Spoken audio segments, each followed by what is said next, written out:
UIC. Freedom the people of me. Hell yeah. Freedom the people of me. Yeah, yeah. Freedom the people of want. Freedom the people of need. Yeah, yeah. Freedom the people of want. Freedom the people of need. Yeah, yeah. Freedom the people of want. Freedom the people of need. Yeah, Yeah. Real man a road. Now bow wolf in a tree grand a road. Now bow down to no demon a road. UIC when you see man a road, me say yeah. Real man a road. Now bow wolf in a tree grand a road. Now bow down to no demon a road.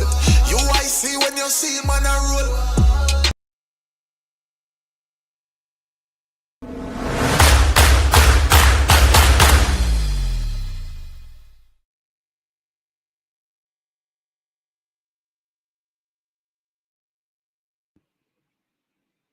Okay, welcome everyone to tonight's edition of UIC Liberty TV.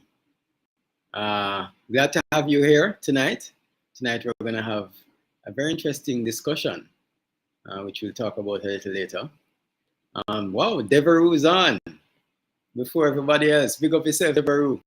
They are early this time. UIC all the way, Sylvester Lawrence says. All the way, absolutely. Liddy Williams, class is in session, of course. A pleasant good evening, Mr. Harper. A pleasant good evening, Liddy. Alan Scott, bless up yourself. UIC is all we got. Kirk, good night to you all. Devereaux says, keep up the grind, guys. Sonia Mignot says, good evening, everyone. So welcome everyone that's coming in to the live right now. Lion Will the Jungle says Uniters. I guess it's good evening, Uniters. Good evening, Lion Will the Jungle. You're always here. I'm noticing a lot of what's the word I'm looking for? Repeat viewers. I'm really thankful for you all that come and tune in every night, and big up yourselves for actually taking the time out to come and listen to what we have to say. So tonight we're going to be looking back. We're going to go back a year from now, well, almost a year and a couple of days from now.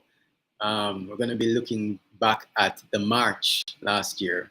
So last year in 2021, Mr. Patterson led a march along with the UIC. They led a march on Gordon House. On September 22nd, and that was, to demonstrate their disagreement with, the rules and regulations that were happening at the time. A lot of us know that, we were going through what they call a pandemic, and there are a lot of things that were happening in the country. A lot of things that were being forced on us and in us. And, Mr. Patterson and the UIC stood up for our rights. Devereux says, pleasantries, by the way. Godfrey Richards, good night. Charmaine King, good evening, UIC family. Lenworth Duffus, good night, family. Good night, Lenworth. So, tonight we're looking back. Before we look back, though, I have to play a video for you guys. Because I just love this video. So we're going to be showing you a promo, or the promo, for the march that's coming up on this year, March, September 22nd. And it's a very powerful video, and we encourage you to share it with as many people as possible. And I'm just going to play it right now. Why is it not? Okay. All right.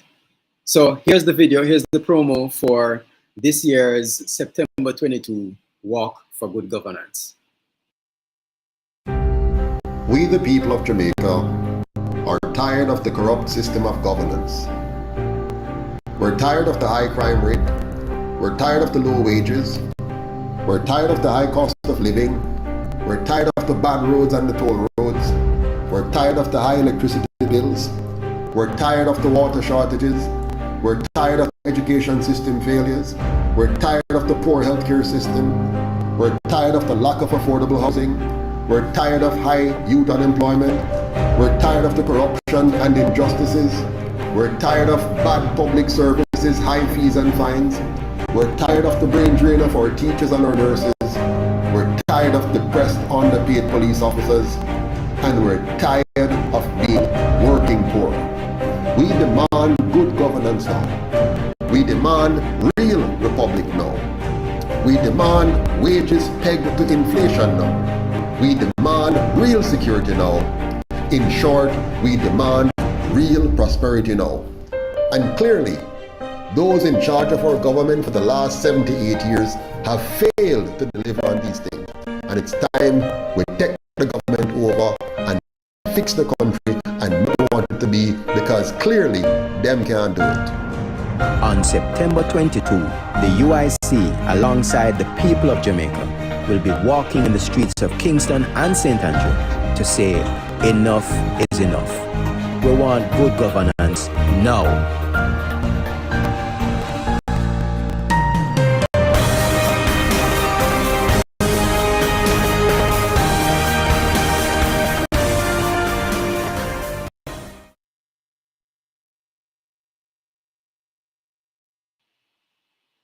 Yes, sorry. Very powerful video that. I rather like it myself. And so, you know, we are inviting you all to come out and support us on our walk. Come with us, walk with us as we, you know, demand good governance now. I don't know if you listened to some of the things that Mr. Patterson was saying in the promo. Yes, Alan Scott says, Mr. Harper, I feel the power in the message. Exactly. There's so much happening.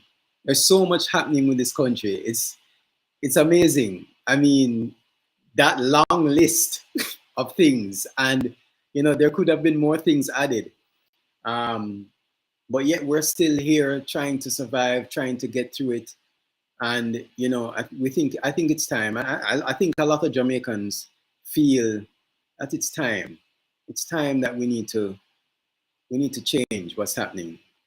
There's a lot of polls going around now, because I honestly believe that the ruling party is feeling the slip of the grasp that they had on the country. They feel like, you know, they no longer have that grasp again, and so they're using this poll to kind of, you know, boost, you know, the morale and boost themselves to say, hey, you know, we're still, you know, if elections were called, we would still win.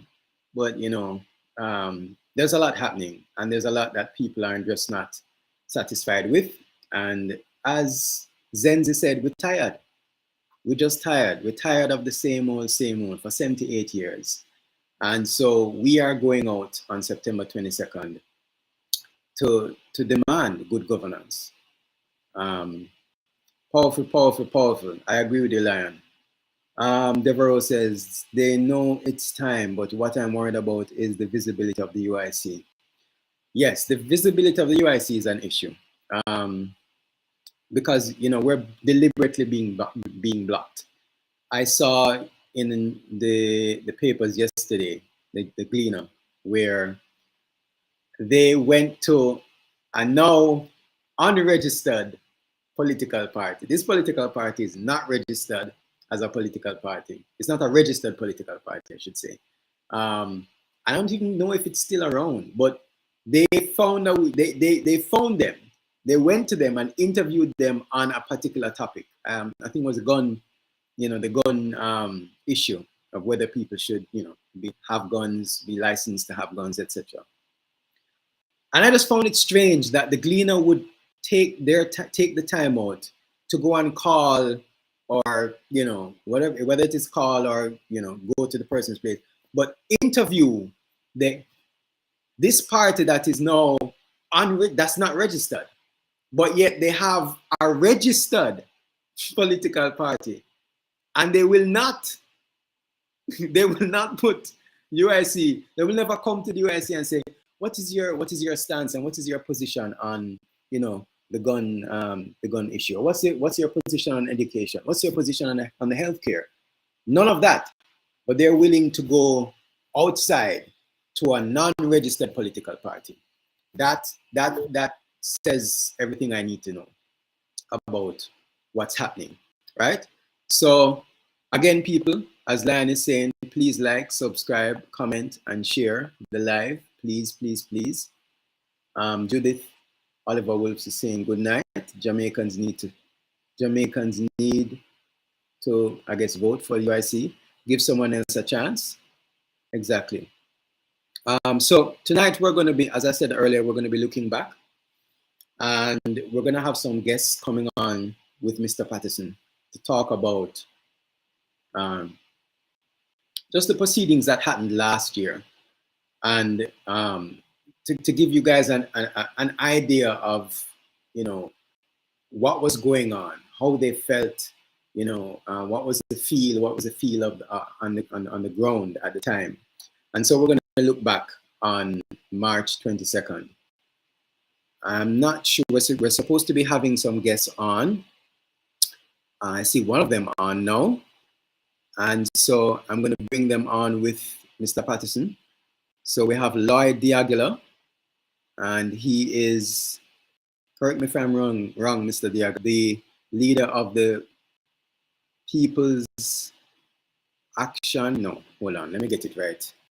I don't want to say the wrong thing. It's the People's Accountability. Sorry, the People's Anti-Corruption Movement. I'm very sorry, Mr. Diagula. So Lloyd Diagula is the leader of the People's Anti-Corruption Movement, and he was one of those that was marching with us last year on September 22. So I'm going to bring in Mr. Patterson and Mr. Diagula and just ask a few questions on what happened last year. So good evening, gentlemen. Good evening. Good evening to you, Mr. Harper. Good evening, Mr. Diagler. How are you? Good evening. Good evening. I'm good, and I hope you're good too. Yeah, not bad at all. Not bad at all. Happy to be out of prison and to be here to share this time with you and others. Very good. Yes. Very good. So let's start off with just a basic understanding of March 22nd, September 22nd last year. What was your, Mr. Diagula, what was your reason for joining in on the march with the UIC? Well, the overall thrust of the UIC, as I understood it, was against forced vaccination. And I'm against forced vaccination. I saw people out there, and they were all expressing their indignation at the attempt of the government and the state to force people to take vaccination. If vaccination is a choice, and you have constitutional right in terms of what goes into your body, nobody can force anything into your body and do it legally and constitutionally. If you commit a crime, they can arrest you, they can imprison you, but they don't have the right to put anything inside your body. And so I was solidly behind the UIC where that is concerned. I was not part of the organizing of the march, but in my capacity as a human rights activist and as a freelance journalist, I was there. And I carried my camera, I took pictures, I took videos. I saw when Mr. Patterson was arrested, and I saw when the other members of the UIC were also arrested, put in the police car and taken to the Central Police Station. And as soon as the police car drove off, everybody started to march to the Central Police Station, and they were out there demanding the release of Mr. Patterson. And I give them credit for that because they didn't back off from what the police were doing. You have a right to protest. Everybody has a right. That's a constitutional right. And so they were violating the rights of the people, Mr. Patterson.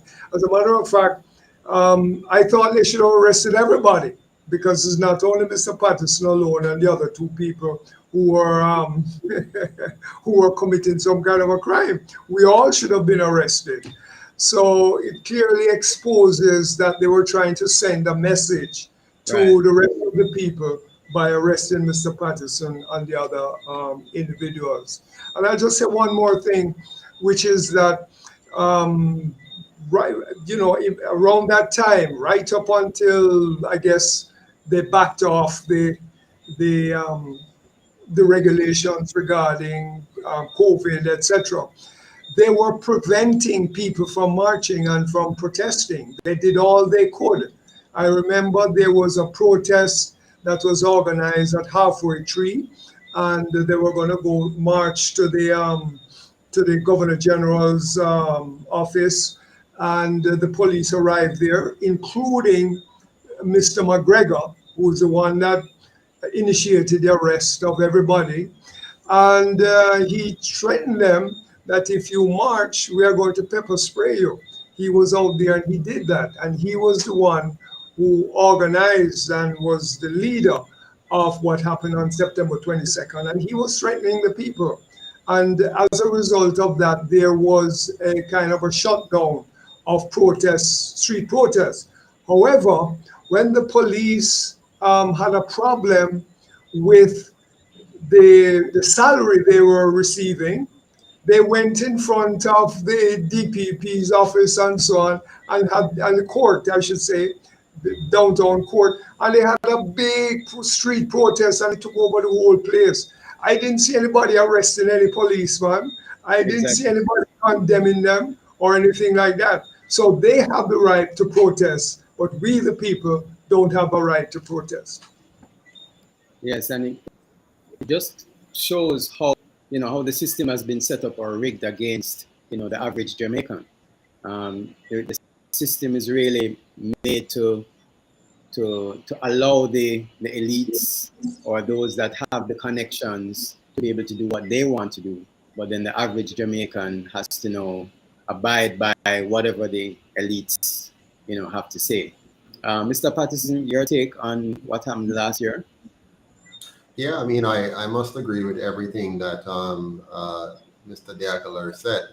One thing you'll notice, the way we set up the laws in Jamaica, we give the police discretionary powers over the lives of citizens. So they can decide who and when they will apply the law. So if for whatever reason they like you, Mr. Douglas, and don't have a problem with you, but you're breaking the law, they will, just bypass you. And if on the other hand, they don't like Mr. Diaghilar and he's breaking the same law that you're supposedly breaking, they will take him into custody.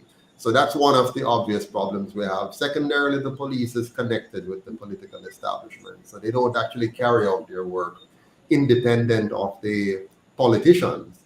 They don't simply follow the law. They follow directives from politicians at different stage of the game.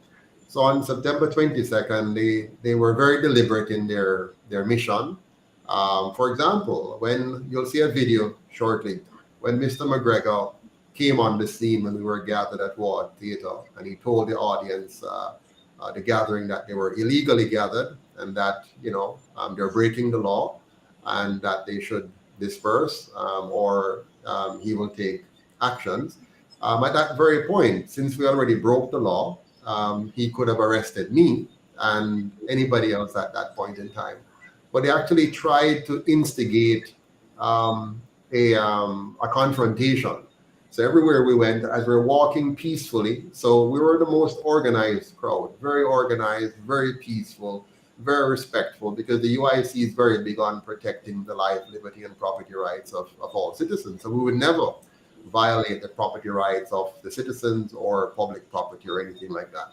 But they were agitating. So if we walk up a particular street, they send men on bikes, they bring out horsemen, they rode down on us, and they, and then they eventually started pushing people, shoving people, pepper spraying people. I got pepper sprayed, Mr. Diaghilar got pepper sprayed.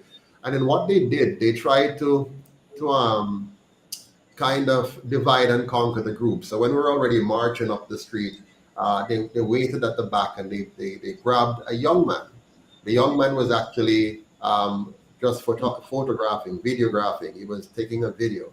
His name is Kevon Harrison. He was not actually protesting, like physically involved, like carrying a placard or doing anything. He was actually just videoing the sessions, and they grabbed him, really manhandled him, and stuffed him in the vehicle. Further up the road, they grabbed a young lady. These are all young people they're grabbing, by the way. And I know why they did that.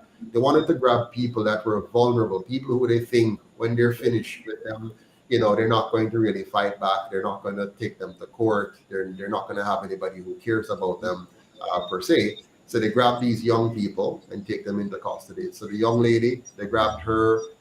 They let her go without keeping her in lockup overnight at the end because of complications.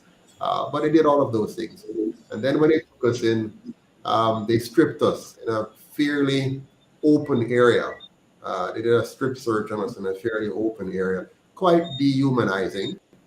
Prior to that, when we were in lockup, they aggressively took my phone from me. I didn't resist. They simply came over and shouted at me and slapped my phone out of my hand and fell on the ground. They were quite disrespectful and very vindictive. You could see the vindictiveness in their faces. You could see that they really wanted to hurt the people, because this was more than just them carrying out their duties. They had a vendetta. It's like they really wanted to hurt people. And we didn't allow them. We didn't respond in a way.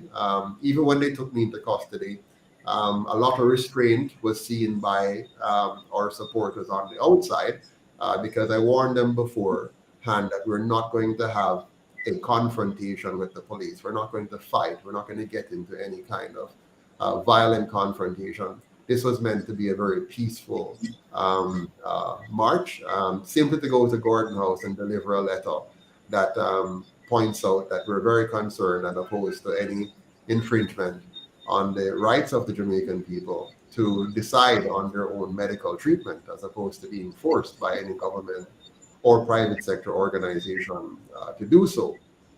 But we were very concerned as a movement that Jamaica was heading in the wrong direction.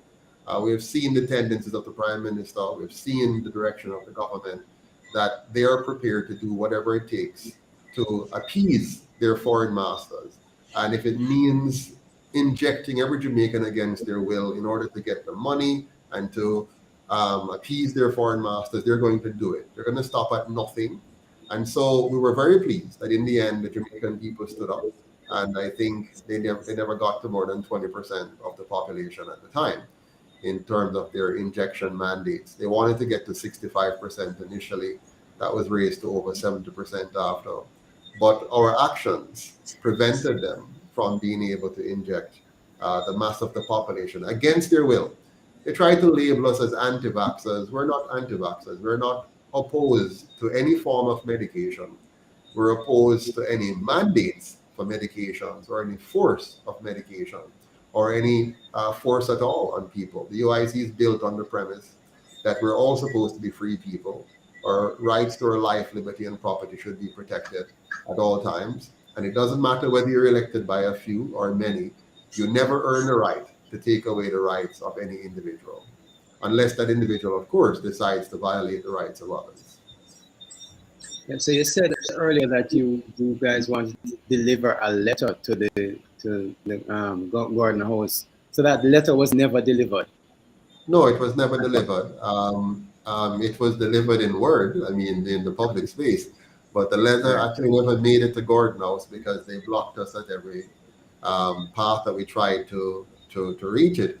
And we never fought them. I mean, when they blocked us at one spot, we simply moved on and went to another spot, and they blocked us again and we went to another spot. So we're never committed to any kind of aggressive, but they wanted that. I saw that at every point. They really wanted us to get physical. They wanted to hurt us. They wanted to hurt people. But I was determined that we were not going to get into a situation where they had any grounds on which to physically harm anyone. They still tried, and they still accomplished that because they sprayed some people and they manhandled some of us. We were abducted. We were physically roughed up. I mean, I was physically hurt in the process, and they were trying to stuff me into the vehicle without me resisting, but I was still charged with resisting arrest. So, you know, we have a pretty serious police state in the making here that we have to be very careful about.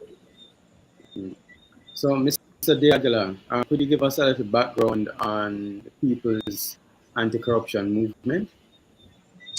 Well, you know, I'm a long-term human rights activist, and corruption is also on the landscape as well in terms of where Jamaica is.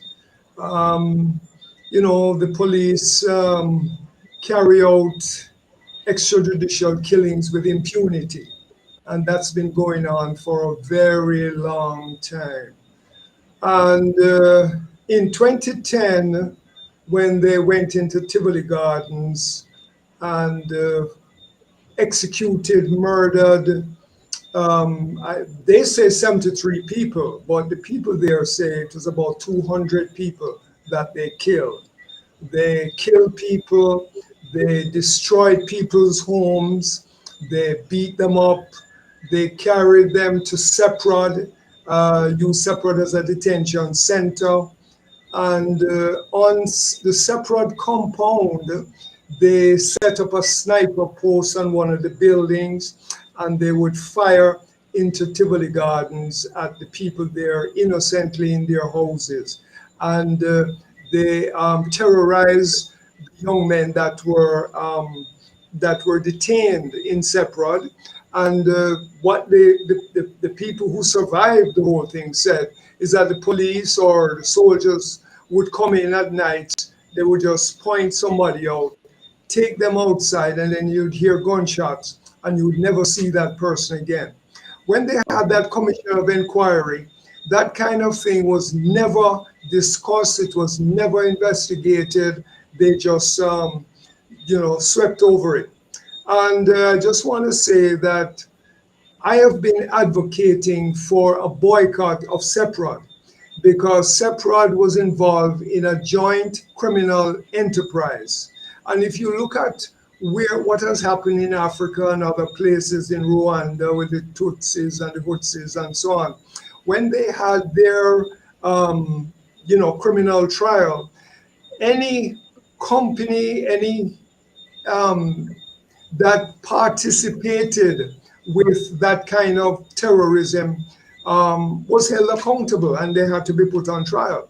And I believe that Seprod should be held accountable. And I have been advocating against the current leader of Seprod that he needs to compensate the people who suffered there.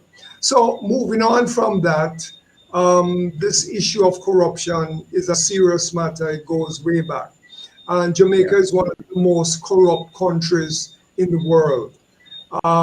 It is, you know, millions of dollars are stolen each year, and then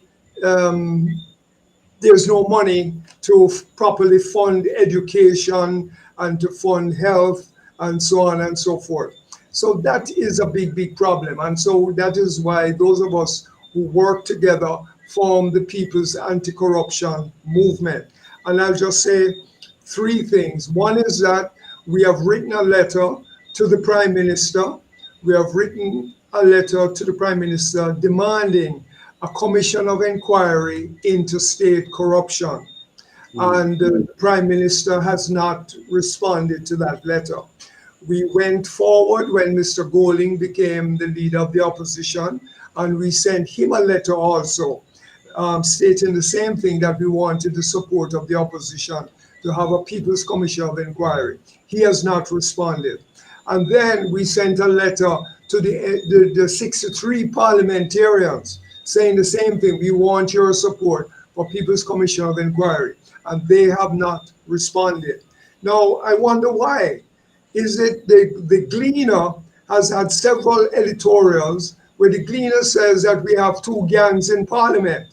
And they have never really seriously protested that claim by the Gleaner that there are two gangs in Parliament, and the Gleaner has defended itself and continue to make the same point that there are two gangs in Parliament.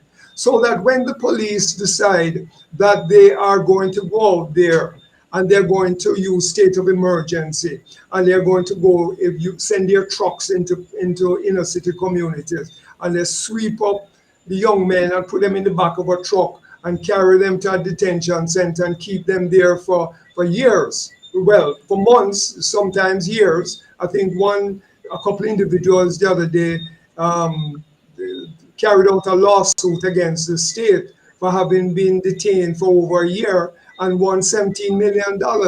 So the question that I am asking is, if we have two gangs in Parliament and they keep talking about gangs and gangs being the source of violence and gunmanship and all that stuff, why is it that the anti-gang legislation is not used against the parliamentarians? Because they have the power to swoop down on the Parliament and put all of them in the back of a truck and take them to detain them and investigate them for their connection with gangsterism.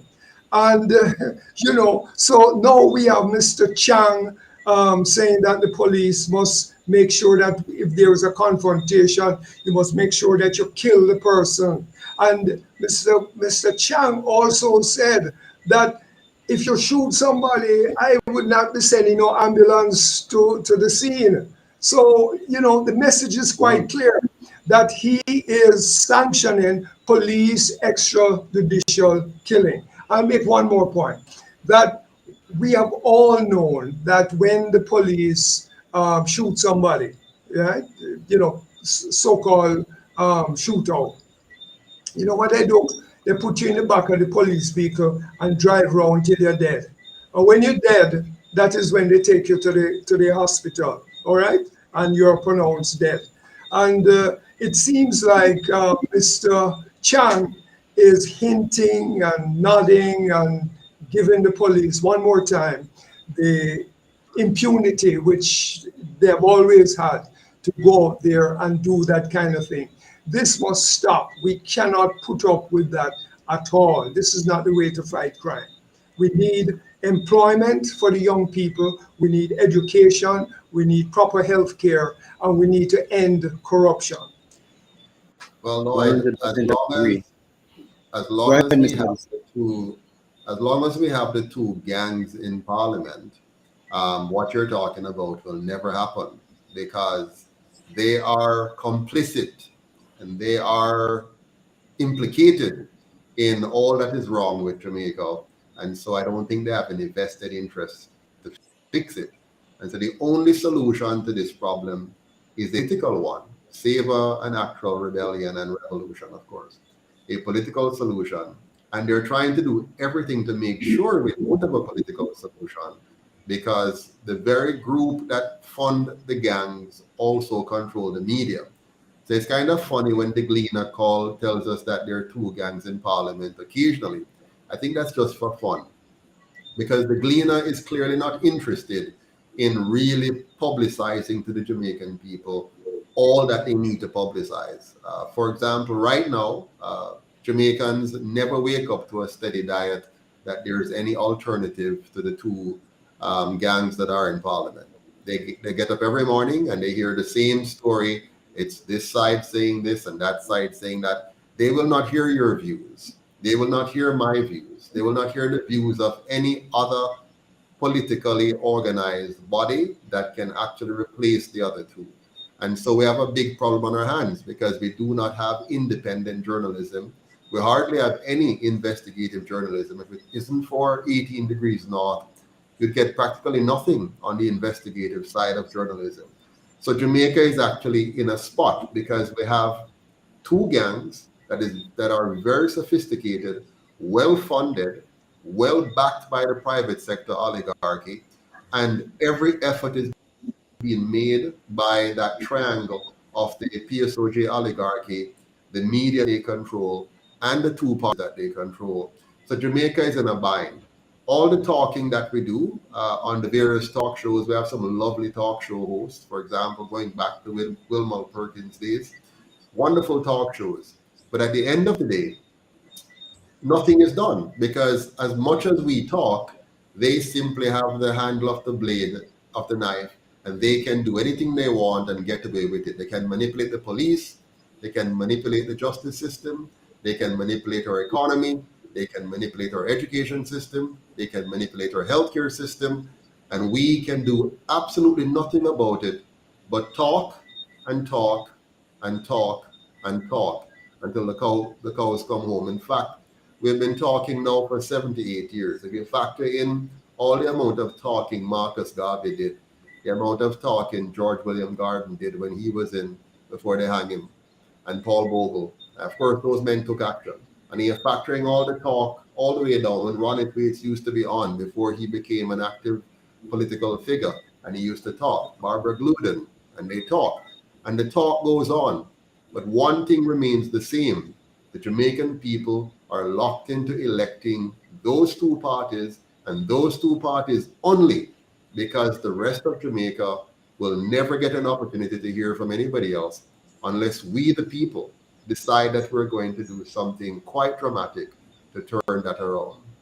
What are your thoughts on that, Mr. Harper? Well, that's a very good point about unless we do something dramatic. Now, if we are prepared to do something dramatic, then there will be change. Just to say that in the last election, 30% of the people voted, right? 31%. And it seems 37. like 34, if you were to have an election tomorrow, you're probably going to get less people voting than before. So what it means is that there is a credibility crisis for those who are leading us now. Because if 34% of the people vote and you divide that between the two, so the one who's leading us is, has 15% of the vote, approximately. So the current government has 21%. They got 21% of the total population vote. And the opposition group got what? 16%. 16%. So, yeah, so they have a serious credibility problem because 80% of the people didn't vote for you. And 60%. And the question is, Lloyd, where does the credibility problem affect them? Because the people who fund them are happy with that outcome. The people who fund the two major parties, they're okay with a government which only got 21% of the total population of voters. They're okay with that. And the two parties are also okay with that. And the international lenders are okay with that. So the only people who are left who are not okay with that is a small subset of Jamaicans who are paying attention and will raise our voices. And then you have a large segment of Jamaica now who are turned off from the entire process. And the only way to reach them is by having the capacity to communicate in a way that they can hear. Now, how do you do that? Go ahead. Sorry. Well, I just want to say that the 65%, let's call it that, who didn't vote, 63. those are 63%. Those are the people that stimulate me, that I believe that my movement must reach those people because there is a foundation for serious change in this country. And so I think it is upon us to find a way to reach those people, to organize them, because the two political parties don't have the contact with them, etc. My national hero is Sam Sharp, because Sam Sharp was a slave, and Sam Sharp organized the slaves, and the slaves decided that they were going to overthrow slavery. Now, they weren't successful, but when Sam Sharp was captured and he was on the verge of being hanged, he said, listen, I would rather die on the gallows than continue to live as a slave. So I think that is the way we have to look at it. We have to dedicate ourselves, regardless of whether we are successful or not when we pass on, that we did what we had to do to educate the people, to organize them, and if it is necessary, to take up arms To change the system, we have to be prepared to do that. I see the Prime Minister a couple of days ago talking about the new Firearm Act, which is about to be passed. And it was very interesting, some of the things that the Prime Minister said. And one of them is that, well, you know, if you have an illegal gun, then you must be planning to kill somebody. And the only exception to that rule, according to the Prime Minister, is if you are involved in an insurrection. And the Prime Minister seems to be suggesting that an insurrection can be legitimate. And but we don't have no insurrection, so you know we're not even going to put that on the table right now. So as far as I'm concerned, everything is on the table. The people have a right to defend themselves, and the system is corrupt. The system cannot, we must not sustain the system, and we must do what is necessary radically to change it. Like Sam Sharp said, I am not going to live as a slave anymore. And we, the people, have to say, we're not going to live under this kind of oppression anymore. And we will dedicate ourselves, our entire lives, to changing the system.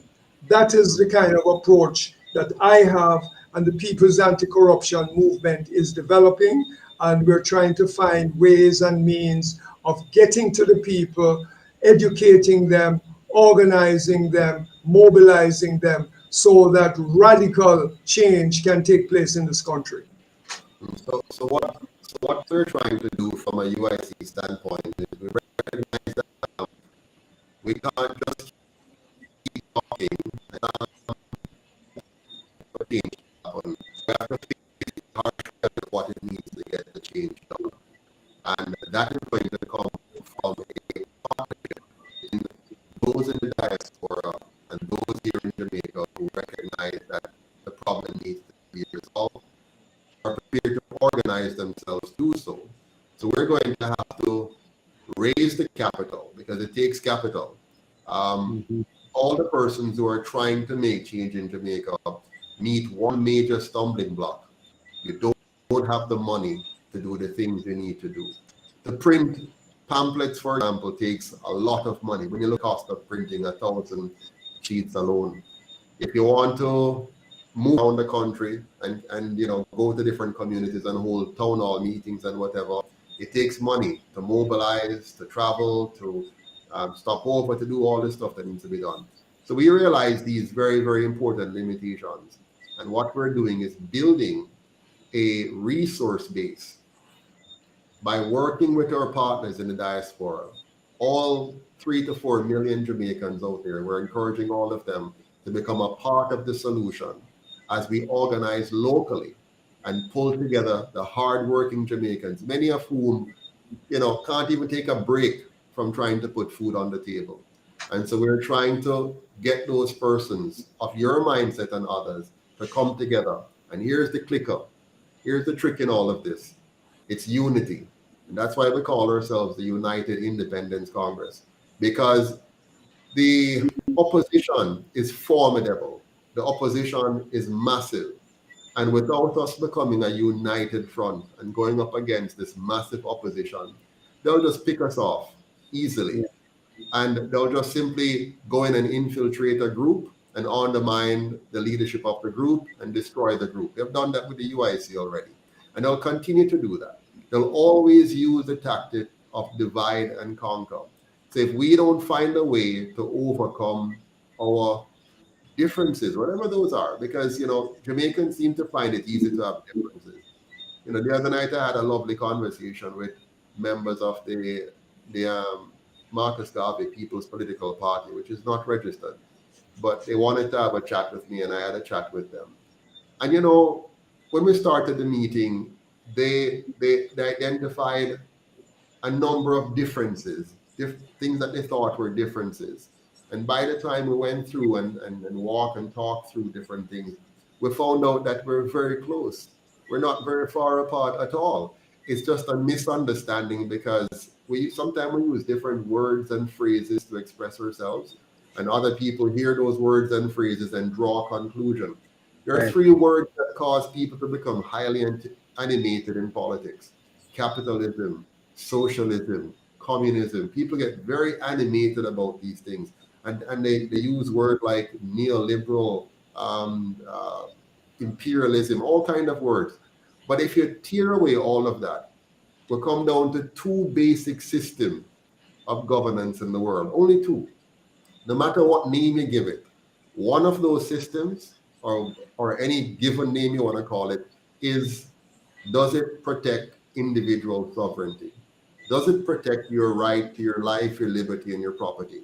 And then the others simply violate that. All other systems you put together, whatever the systems are, whether they call them democratic socialism, outright socialism, communism, crony capitalism, whatever they call it, once the system does not respect a person's individual sovereignty, that's where it parts company with the model of governance that every single human being needs. They might not realize it, because when you're upset, when you're frustrated, sometimes you'll call for a dictatorship and don't even realize it. And you only realize what you have called for after you have allowed it, after you have voted for it. The people in Germany, for example, they were very angry with things that were done prior to Hitler.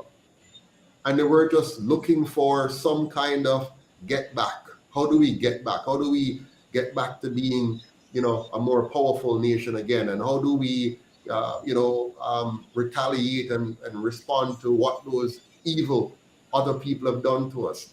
And they were so angry and so upset and so emotionally driven that they drove themselves into the arms of a dictatorship that then cost them far more than they could ever have imagined. The same thing applies to us in Jamaica today. The people are fed up, they're frustrated. And all it takes is for a leadership to arise in this country, maybe a very charismatic person, a powerful speaker, somebody that can mesmerize the audience. And before they know it, they vote for jumping out of the frying pan into the fire. And what we have to do now is to make sure that doesn't happen. We have to come together and coalesce around the idea, the ideals that Marcus Garvey, Sam Sharp, Nani, Paul Bogle, Gordon fought for. Believe it or not, the idea they fought for was for individual liberty and personal responsibility. They wanted the freedom to choose, the freedom to pursue their own objectives, the freedom for every single man, woman, and child to be able to master whatever it is they want to master in life, as long as it is fair and honest, and to be the best person they can possibly be. But unfortunately, the black man, the African, has kind of been taken away from that desire for freedom and started to fight for equality. He wanted to sit in the classroom with the white man's kid. He wanted to sit in the lunch counter with the white man. He wanted to sleep in the white man's hotel. He wanted to drive on the white man's bus. And mind you, I'm not against white. I'm just explaining the idea that they misplaced their priorities. They moved away from the Booker T. Washington idea of us becoming independent and free to pursue our own industries and build our own governance models and so on, and instead try to gain what they call equality, which is a pretty interesting concept. We in Jamaica now must recognize the mistake we have made. We have ceded our authority to 63 men and women. It used to be a smaller number before. It has grown to 63. We have given over the right to think, to plan, to organize to a group of politicians, and they have led us right down the tube. And Marcus Garvey warned us about this. He said, any leadership that would lead you to depend on another race is a leadership that would lead you into slavery. And that's exactly what has happened. We have been led right back. Like you can call it wage slavery or mental slavery, but we have been led right back into it. Now we have to overcome this and find a way to come together. Forget about all the petty differences that we have in all these different groups and say, how do we now overcome this monster? The UIC cannot overcome the other two parties with the power of the PSOJ behind them by ourselves. It has to be because we're able to bring together all these desperate groups and say, we want one thing in common, and that is good governance. We want proper checks and balances. We want to get rid of the corruption. We want to make sure no prime minister ever again or any leader of government ever again has the authority or the power to be able to lead us down the path we were the last 2 years, where they were on the brink of violating our most sacred temple, our right to bodily autonomy. We have to make sure that that never happens again. So I'm hoping we can mobilize all of Jamaica to say, let us agree on these core principles and let us get rid of that which we know. Two gangs, they have proven themselves. 78 years of it. We have all the evidence. We don't need to guess anymore whether voting this way or that way is going to lead to anything. It's clear now, crystal clear. So we need not waste any more energy or time hoping or waiting for a Messiah or something else to happen. We are our Messiah. We must now come together and make sure we break this gridlock and give ourselves a chance, and our children a chance, and our grandchildren a chance. Let me say that we supposedly have a democracy, but it's democracy is a dictatorship of the minority, right? That's what this democracy is all about. You go and vote for one party or the other, but the two parties collaborate with the security forces to maintain the dictatorship of a minority, including the wealthy in this country. Those are the ones that are running the show in this country. And the wealthy people, they give the two political parties money to do what they have to do, and they strike a deal between them. You don't increase taxes on us because we gave you money. And we want to be able to do our thing, make our profits, and also they engage in, charity and that sort of thing, and they come on television to give the impression that they're concerned about the poor and so on. But the charity that they're engaging is just a minute percentage of the profits that they're making.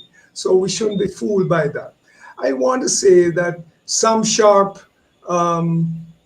realized that he had to overthrow the system.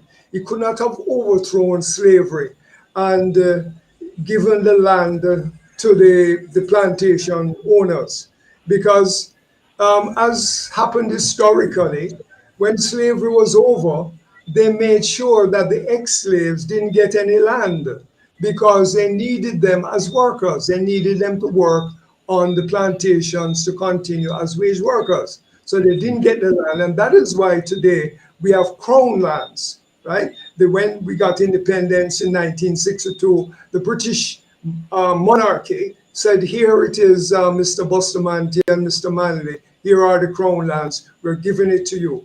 And today people are still fighting for land. They don't have no land, all right? And then you hear say, them take some sugar estate and then give it to this one. And then this one say, boy, me go bring an entertainment company come here, or me go build houses or whatever else it is. And then when a small farmer go and do a little farming, they come and move him off the land, mash down his house, and so on. And we've seen so many protests where that is concerned. We've seen Paul Bogle, basically they were fighting because they didn't have no land. They wanted land to farm, the same thing they were doing. And when they walk on somebody else's property in order to get from one place to the next, they would use violence against them. And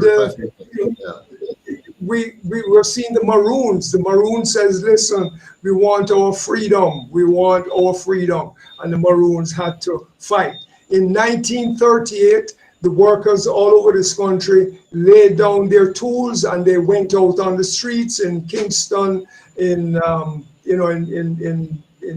all over the country, Westmoreland, etc., and saying, listen, we're not going to work for the starvation wages anymore. And the two bourgeois elements of the system, Mr. Manley and Mr. Bustamante, they took advantage of the situation and they formed two political parties, and they got the people in line. They let the British know that, hey, we will control them, etc., etc., and they moved on to where we are today, right? Exactly. So the point that I'm really trying to make is that at the end of the day, you have the Jamaica Constabulary Force, and you have the Jamaica Defense Force. So even if you were to have the most representative government in the parliament running the country, you still have to deal with the Jamaica Defense Force and the Jamaica Constabulary Force. The Jamaica Constabulary Force have the power to carry out extrajudicial killings. They have impunity for it. And if necessary, they are going to take over the country politically. The same thing with the Jamaica Defense Force. And we're seeing this, Mr. Whatever his name is, recently, who decided that he was going to be the cabinet minister, right? The secretary of the cabinet. This gentleman in 2010 was the spokesman for the Jamaica Defense Force as they went into Tivoli Gardens and West Kingston, killed all the people, and he told a lot of lies about what was happening. The same thing with Mr. Anthony Anderson. He was part of the planning of the whole thing. And when the whole thing was over, they got their positions. I forget his name. But anyway, I have to cut you now, long, because we have to watch another video. But the point you're making, all of the points you're making, supports the idea that we need to quickly get together as a people and change this thing. Right? We can't just talk about it. We have to get to the point where now we're moving to let's do something, right? So I wanted to see this. Change it totally from top to bottom. Yeah, man, absolutely. Agreed. A full change. So let's take a look at just a piece of what happened on September 22nd, so we can talk a little bit more about this before we go. Here we go, quickly.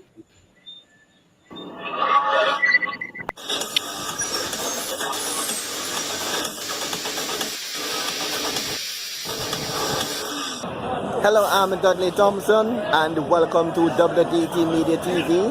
We're here at Ward Theatre, and the crowd is gathering, awaiting to march onto Garden House to protest what they call forced vaccination by authorities.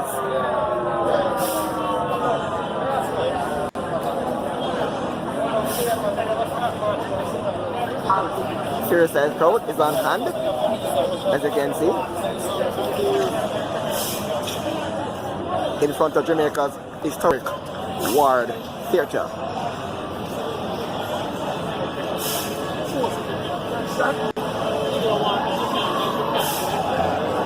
Here in the heart of downtown Kingston. That claims leadership of this group.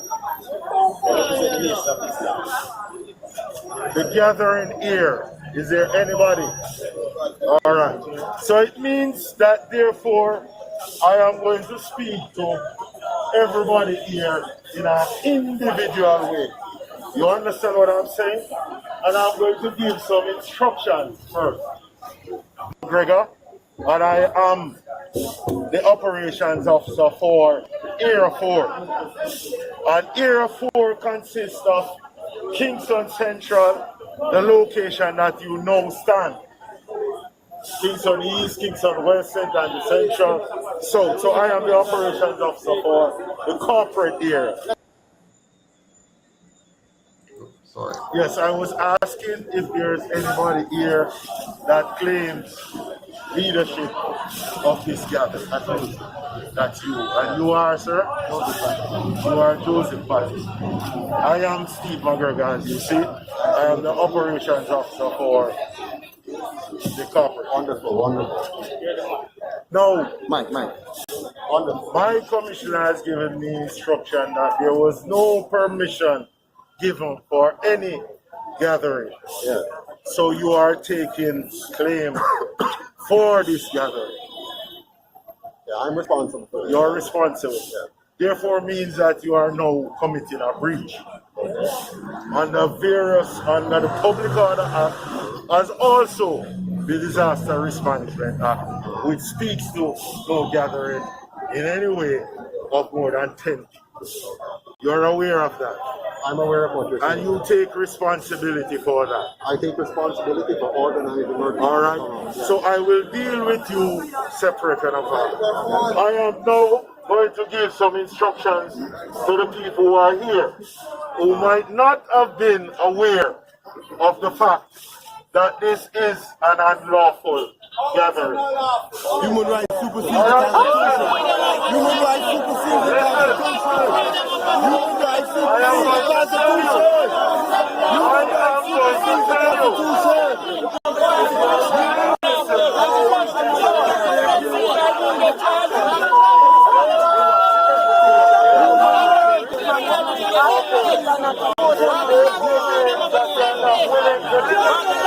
And the police, hold on.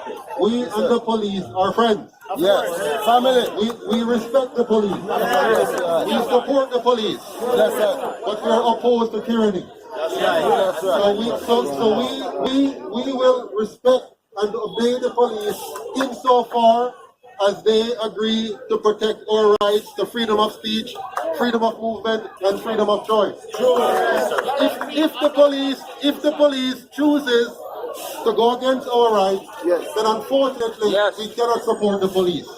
We support freedom of speech, freedom of movement, and freedom of choice. That's the fire. And so we're going to listen to the police, of course, and we're going to follow the instructions to have a peaceful, cooperative, organized, disciplined walk from here right up to Gordon House.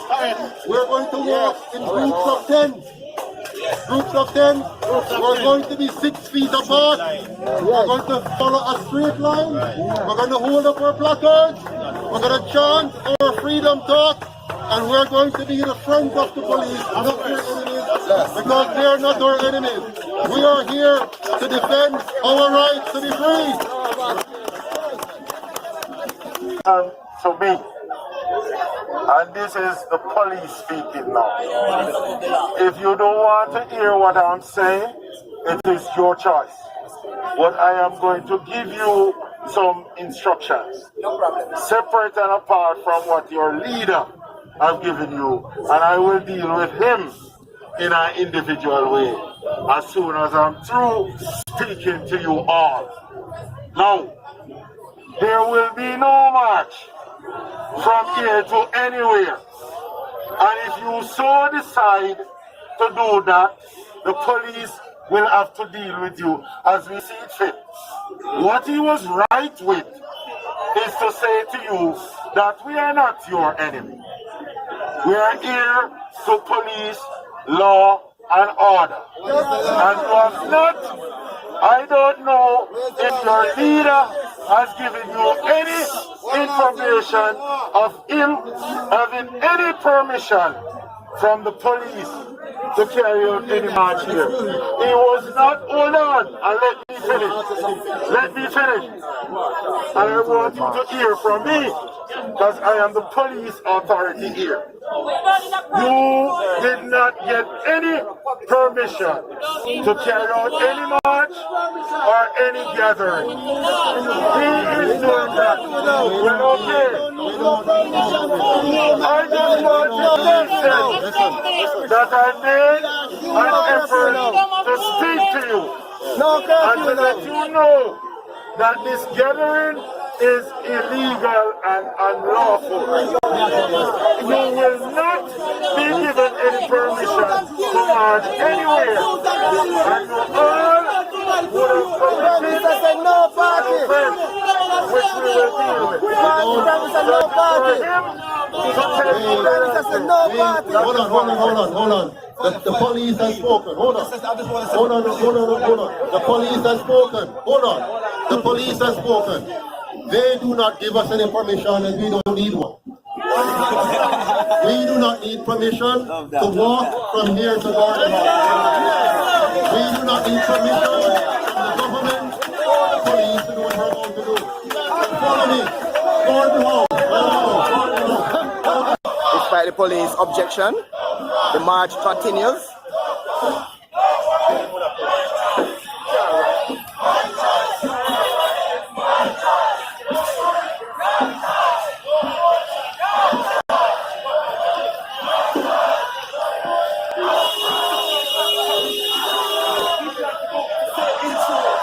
You heard it, the police said there's no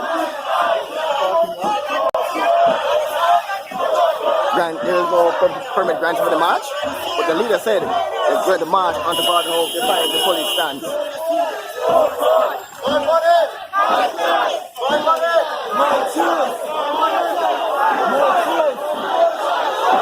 Our choice is at hand,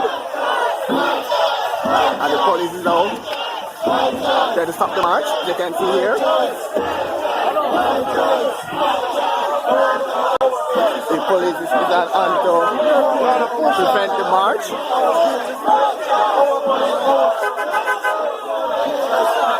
But the leader insists.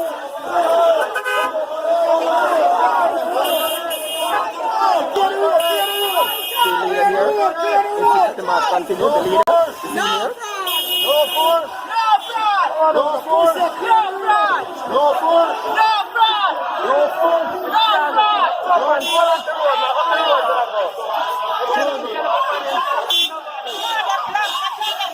Here is trying to stop the march. Come back up Duke Street.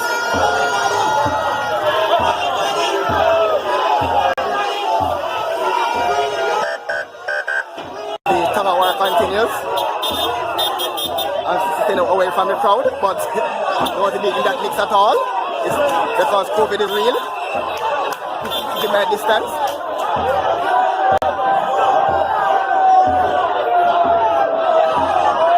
I see there's a tussle there going on between police and protesters because of the COVID-19. Don't want to get too close because there's a crowd gathering.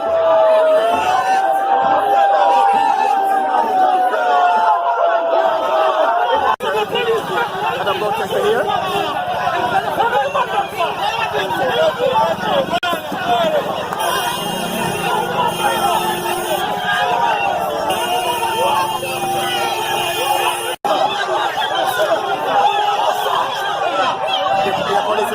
And a protester. Trying to arrest a protester, you can see here.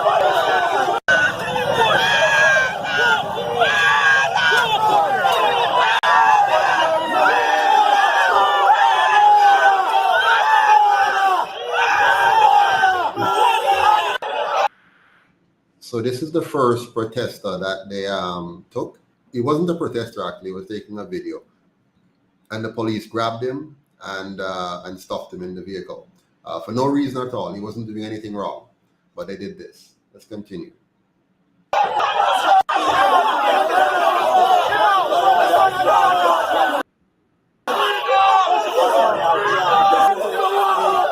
Protester and the police continue. While that continues, the leader is still leading the march, but up Duke Street, despite the police warning.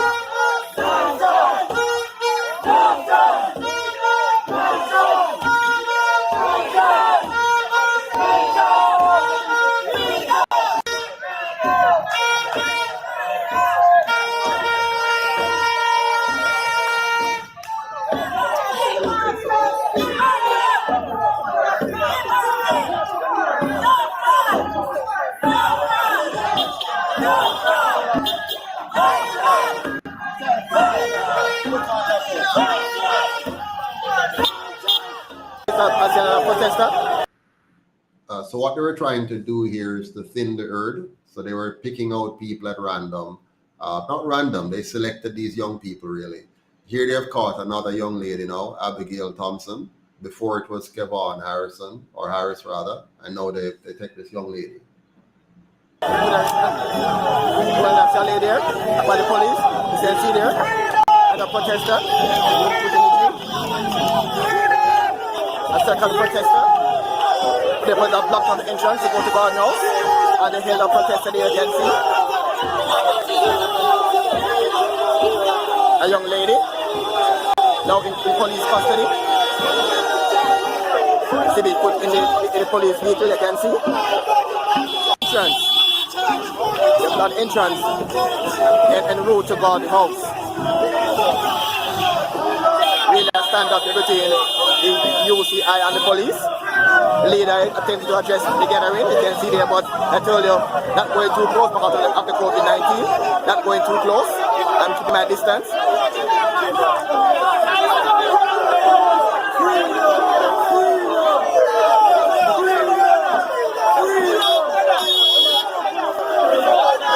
can see there, protest is happening, and the UCI leader.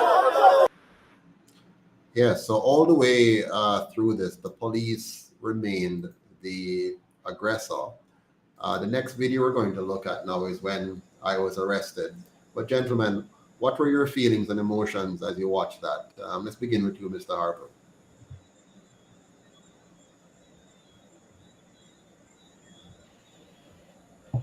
Yeah, it was really rough to watch. I wasn't there, but just looking at the video now, it's really rough to watch how the police is handling, I mean, citizens of Jamaica. You know, and these could be people that are their brothers, their sisters, their sons, daughters. You know, it's really rough to see how the police approaches their, you know, their duty. You know. Yeah, so it's really emotional to watch the video for me. You know, one of the things I find interesting is that the police in some areas now, they go to bed at night. They lock up the police station. They're hiding from criminals. So if you are in need of police help late at night and you run to one of these stations, you'll be locked up and barred up with them hiding from criminals. And here you had innocent people simply demanding that their rights be respected. Just that the police does the right thing and protect the rights of the people, and the police turned against the people. Mr. Diagalier, what are your thoughts? Well, Mr. McGregor is problematic. And I believe that he was saying, hey, I'm the authority here, I am the power, and I'm going to make the decisions, regardless of whether it makes sense, because I have the power and they have sent me here. You know, if the people are already there to marching and they didn't get permission and so on and so forth, then, you know, what can you do? You know, that's the power of the people. They have a right to express themselves and so on. The rules have been violated, but you just have to leave them alone under the circumstances, unless you're going to use violence against them. And so I think what is happening there is that they decide to make an example out of Patterson and the others and arrest them. I would just want to say one thing, you know, that after I was pepper sprayed, walking away, I ended up in the market, at a market in Papine, and I was buying some fruits to take home. And somebody said to me, Lloyd, Mr. McGregor is on the radio, and he mentioning your name. I said, mentioning my name? So I listened. And apparently, he said that he gave me a warning of arrest. I had no such conversation with Mr. McGregor, but I did challenge him when he told the people to move on. I said, on what basis are you telling the people they have a right to stand up on the sidewalk, right? They're not in the streets now. You said clear the police station. So they went over to the sidewalk. I said, on what basis are you now telling them to move? And I guess he was upset about that. And perhaps that is why I was the victim of pepper spray later on. But at that point, he himself was not being legal because the people had cleared the street and they were on the sidewalk. I just want to say one thing to Joseph, though, that we had a little, you know, misunderstanding, let's put it that way, prior to the march taking place. And I maintain that once you walk on the sidewalk, right, nobody can stop you from walking on the sidewalk.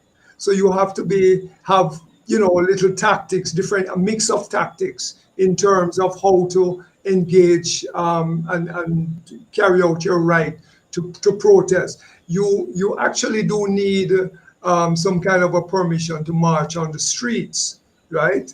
And so if you don't have that, you have a right to march on the sidewalk. And if there's 1 million people marching on the sidewalk, they cannot stop you because you have a right to march on the sidewalk. So they are the ones that have the legal issues. Bear in mind that the police disrupted our walk. From the moment we walked from Ward Theatre towards the path to turn left, the police started to affect the crowd and not allow us to move freely. I told them that we're going to march in single file, in groups of 10, 2 by 2, and the police was insisting on interrupting the flow of traffic and spent every opportunity trying to antagonize the crowd. And if you saw the way they dealt with that young man, what was that for? Why are you going to grab this young man and haul him and you know, fight with him when he wasn't doing anything? Right. He was still on the sidewalk, for crying out loud. He was standing up there. If they were going to arrest anybody, they should have arrested me right then and there, because I took responsibility. I said I was the one that organized this. I am responsible. I took full responsibility. Prior to me arriving, nobody took responsibility. And McGregor says, okay, I'm going to speak to each of you individually. Then I came, I took responsibility, and him said, all right, I'm going to deal with you and the crowd, and was now giving them instructions. And after I spoke to the crowd and told the crowd to obey the police in every way possible that dealt with law, but they will not be allowed to take away our rights and freedom to express ourselves and to walk in our own country. And at that point, he should have said, okay, since you're responsible for this arrangement, come here and put on the cuffs and take me away. And then there'd be nothing else. The crowd would have then been dispersed or whatever, but instead they allowed me to move on and then started to antagonize, first picking off one young man at the back and then picking off one young lady further up the road, interfering with the march, by the way, without stopping it. They could have stopped it, just arrest me right away and say, okay, we don't want this to go forward. You're responsible, you're arrested. They could have also taken everybody on the sidewalk there at the moment into a truck, if they wish, since they were all gathered and did not leave when Mr. McGregor said they should leave. But anyways, let's take a look now on the last video. This is like 5 minutes. And then we'll have a talk about this. And the head of the United Independence Congress of UIC, Joseph Patterson, was arrested this morning for multiple breaches of the Disaster Management Act. Placed in handcuffs and taken away by the police. President of Jamaica's third political party, the UIC, Joseph Patterson, as he prepared to lead a group of anti-COVID protocol protesters to Gordon House. The march, a continuation of a series of gatherings in several parishes, was planned days in advance. The police issued warnings, including on social media, that any such gathering would be illegal. On Tuesday, a defiant Patterson issued this statement. I can assure you that tomorrow morning at 9 a.m., I will be present at Ward Theatre for our march on Garden House. And so Wednesday morning, in the midst of a crowd of followers, he and 5 others were taken into custody for, among other things, organizing a group of more than 10 persons, which breaches the Disaster Risk Management Act. The other offense that we have arrested them for is under reasonable suspicion of carrying out the act of disrupting the activities of Parliament as uttered by the leader, Mr. Patterson, in my presence, after warning him about the offences that they are going to march on Parliament and to disrupt the activities there. But after his arrest, things got disruptive quickly. The crowd followed the arrested Mr. Patterson to the Central Kingston Police Station, demanding his release and insisting their gathering was legal and justified. Their reluctance to go back several meters from the station resulted in pushing and shoving, the cops doubling down with pepper spray and a SWAT team. We need the curfew to stop. We need the lockdowns to stop because it not benefit nobody. Nobody but the private sector, nobody but the government. Since what they ship them come in and them lock all of the tourists them from people. So we need all of that to stop right now. Freedom! Freedom! Freedom! they started using their sticks and they started using brute force. When I seen them push an old lady, I said that's wrong and it's morally wrong. We're obeying what you guys are saying. Then they come out with the pepper spray and they pepper spray all of us. We're out here in our numbers in support of freedom of choice. Mr. Patterson is demanding freedom, and we are saying no to mandatory vaccination. It should not be a case where it's take a job or lose your job. Up to news time, it was unclear if those arrested were still in lockup or out on bail. The group's main issue has been the COVID-19 vaccine. So we asked them about the proven benefits in the COVID-19 fight. You see how many people are in hospital and how many people are dying. And the vaccine is something that can stop you from dying or even less likely for you to be hospitalized. So why are you guys so against? Where's your scientific knowledge? There's no proof. But health officials have been insisting that the unvaccinated are more likely to be hospitalized and die from COVID-19. And our coverage of that anti-vaccine protest in downtown Kingston today was not without drama. Our news team also had a brief standoff with police personnel who were adamant that they had to leave the area. Okay, so there you have it. You notice they were trying to make this more about the vaccine than about our rights as individuals. And what do you thought about that, Mr. Harville?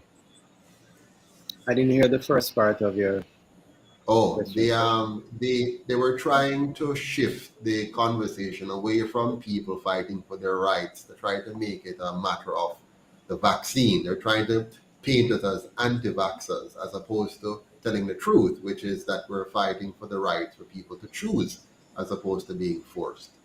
What are your thoughts on that? Yeah, it's a typical that's typical what the media does. You know, the media tells you what they want you to think. So, you know, they're going to paint a picture. So, you know, it makes you think a particular way towards the, you know.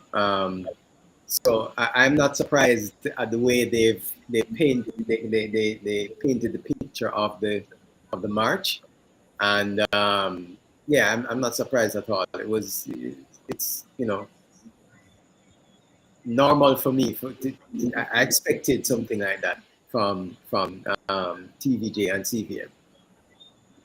Yeah, Lloyd, what do you think? Well, whether you have a right to be an anti-vaxxer, if you want to be anti-vaxxer, you have a right to be against forced vaccination. That is your right. That is your politics and your right. So going down that road is meaningless. The point is that they just want to push the vaccine on the people in whatever way that they can to force you to take it, or else you lose your job and you mustn't protest because they have a goal of vaccinating 60 to 70% of the people. And this Minister of Health that was pushing this vaccine thing needs to be investigated, I believe, by the Independent Commission of Investigation. I think he needs to be investigated. There are hints that he was being investigated because I suspect corruption. I suspect a lot of corruption, and we mustn't back off where individual politicians and public officials are concerned, because we all know all over the world that the pharmaceutical companies, the World Health Organization have been paying these people to force vaccination on the people. And a lot of people have died. A lot of people, I know people now who are still dying after having had the vaccination. I know people who got vaccine and still got the COVID. And not only that, but vaccine is still mandatory where children are concerned. You cannot have an education if you're not vaccinated. The health, that's what the Health Act says. The Education Act says you have a right to education, and the Health Act says you don't have a right to education if you're not vaccinated. And I believe that this vaccination thing needs to be challenged constitutionally, because even your child, they don't have a right to force your children to take the vaccine. So this is right now, Lloyd, they're forcing the children to go to school in masks. forcing the children to take this injection. And I don't call it a vaccine because I don't have any proof that it's a vaccine as in what a vaccine is supposed to be. But the Jamaican people, they have silenced the UIC, right? They have me in court, so I'm in court every month, pretty much, court after court. They have broken the spirit of the UIC members with the infiltration and stuff like that. They have silenced us from the media, and between the global conspiracy and the local efforts, they have even silenced us on Facebook, because right now our Facebook feeds can't reach everybody because they put all kind of blocks on us and lowered our feed. So we post something and only 1 or 2 people will see it by design. It's not like people wouldn't want to see it. They told us they have pushed you down because you have violated the rules. What have we violated? We have talked about things that you have just said. Every word you just said, Lloyd, would guarantee you, if you said that on social media, and particularly if you're an organization like ours, which has the potential for forming government, they make sure that they flag you and tag you and suppress you. So right now they're suppressing freedom of speech right across the board. Let me just interrupt you for 1 quick second. I was on radio. I was on Best FM, right, during this period there. And I used to organize protests every Wednesday in front of the Ministry of Health. Okay, and guess what? I was fired from the radio station that I was working on. Why was I fired? Because I was having protests in front of the Ministry of Health, and they wanted to get rid of me. Absolutely. No, that's it. I mean, the whole structure, I mean, you have some people who make light of what is going on. They don't realize that today for me, tomorrow for you. So a lot of people take this thing for a joke and think that, when we make these claims, when we point these things out, that we're somehow, not really seeing what we're supposed to be seeing. Like somebody in the comment group is talking about even things that happen within the party. They think it's a joke. They think, there's nobody planning to destroy the UIC. There are people planning. There are people who have spent a lot of effort and time to make sure that not just the UIC, any organization in Jamaica that tries to stand up for justice and truth for our rights, those organizations are going to be targeted, and they're going to find ways to put people inside of them to destroy your organization. Many of the human rights organizations that you see flourish, go and check, and you're going to find that they're being sponsored by the United Nations or the European Union or the USAID and so on. They're being funded, and then so they toe the line. So when they come to talk, they will toe the line. And they'll sound nice and professional. They'll sound nice and sweet. They will sound like they really mean us good while they're being manipulated. Go ahead, Lloyd. Very good point you're making. Because a lot of them are funded by the USAID, and they're funded. I have to mention Trevor Monroe, because a year or so ago, the then ambassador, US ambassador, was at a public meeting with Mr. Trevor Monroe. And he went up and he said, Trevor told me privately that the government is corrupt. And the government, I don't like that at all. And he chastised Trevor Monroe. And guess what? He said, we're not going to fund you anymore. And by the next day, the USAID said they had withdrawn funding from Trevor's group. And Trevor never really stood up to this ambassador. He never stood up to him. And I was just hearing Trevor on the TV tonight, bigging up Mr. What you call him again? Rocky Mead. Bigging up Rocky Mead. Rocky Mead is a great guy and all that kind of stuff. Nonsense.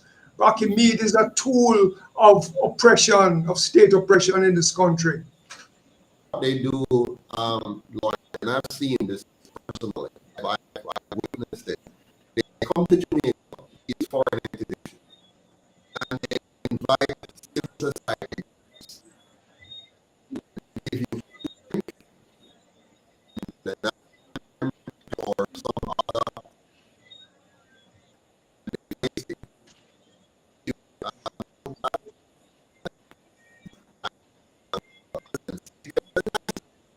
Absolutely. Here's the agenda item. Maybe the agenda item is gender equality. Maybe it's human rights in order to push any particular type of right that they're talking about. Maybe it's a change to our curriculum in our schools. Maybe it's a new law they want our government to pass. And they come and they fet you. And then they put you in work, sit in these working groups and you have discussions. But guess what? They provided the information for the discussion already. They planted the seeds in your mind, and they show you a PowerPoint and plant the ideas in your mind. And then they say, you're going to put together a document which you're then going to send to your politicians, to your government, to say, this is what you want done. And then at the end of the sessions, they give you a thick manual and say, here is your work. This is the work that you have done that is saying you want these changes in your school curriculum or in your laws or in whatever. And then now you sign off on it as a licky, hungry belly civil society group member. You sign off on it and said, yes, I, where you are, is in full support of this agenda for my country. And oh, no, we are the ones that are putting this forward to our politicians. By the way, our licky, hungry belly politicians already know what was coming because they were first flown overseas and feted and fed and put up in nice hotel and given fluffy pillows to come back home to Jamaica to enforce the colonial masters' agenda in our laws, in our schools, in our healthcare system. And then the civil society groups now with their belly full and the politicians with their belly full come together and tell you, oh, Jamaica has a new law or a new idea or a new curriculum that we're going to now put in place. And we twist the name a little bit. Maybe we'll call it NIDS when it was something else. Maybe we'll call it whatever school curriculum when it was something else. We twist it a little and make it a little sound in Jamaican maybe. Sometimes they take it verbatim, 100%. And then they implement that on us. And we, the people of Jamaica, the 49% or 63% who aren't voting, we have no idea. We just send our picnic to school and then stuff them head with foolishness. We just take ourselves to the hospital and suddenly sick, and they just pump us with whatever they want to pump us with. And this is the kind of Jamaica that these two colonial parties have been leading, one where they sell us out to other people while telling it's them destroy our agricultural sector. No. They come with their free GMO seeds and give it to our farmers, with their free fertilizer and give it to our farmers, and wipe out our organic industry and replace it with one that requires high inputs, high cost of inputs, which is not maintainable, not sustainable, and is actually destructive to the soil of Jamaica. And our politicians from these two parties have led us year after year down these paths. And as our economy gets less and less and less and less and less productive, as our people get poorer, they keep implementing more laws and more rules and more regulations that the foreign masters tell them to put on us, like the banking regulations, which take away our right to have a bank account. And then they can select who they're going to give a bank account. We have a right to have a bank account. Nobody should be saying you can't have one because of XY. Once you are a Jamaican citizen, you're born in this country, you should have a fixed address because you live somewhere, and you should have a bank account. But they take these things away from us. And we, the people, actually accept it because them dumb us down in school and tell us that what these men in jacket and tie tell us, we must accept it as being rule and law. So if them tell us that we must go to the police and get permission to walk on our road, then that must be right. Then this is one person, Joseph L. Patterson. I will never accept that anybody has the right to tell me if I have permission to walk on my streets, carry a placard in my hand, and shout from the top of my voice that I'm concerned about a government taking away my rights. And if we can't get this by the ballot, we're going to take it another way. Well, just to say that on that same day that you were arrested, I was pepper sprayed. And a couple weeks after, a week or so after, I went to Indicom, and I reported the matter to Indicom. Indicom took almost a year before they finally finished their investigation. I want to see the report because I'm going to sue the government for having pepper sprayed me. I was not violent. I was not resisting arrest, as in my constitutional right to freedom of movement, and I was pepper sprayed. But Indicom has not given me the report. Indicom has sent the report to the Director of Public Prosecutions, who admit to me that it's Indicom's duty to give me the report, but Indicom is not giving me the report. And so I have to wait until the DPP finally makes their assessment of the report. And I want to go before the courts. I want to sue the police. I want to sue Mr. McGregor, who was in charge of what was going on there, for having pepper sprayed me. I am not the only one who has been pepper sprayed, over a period of time. Nzinga King was pepper sprayed. She was just out there. She was in a car. The police put the pepper spray in the car and pepper sprayed everybody because they wanted to arrest one man. When she got out of the car and verbally confronted the policeman, he arrested her. She has a right to freedom of speech. You have a right to protest verbally if somebody is doing you something and abusing you. And what the next thing you know, she goes to the police station because she's arrested, and they cut her locks. And we have to remember that this thing against locks in Jamaica is racist, is part of our racist colonial history.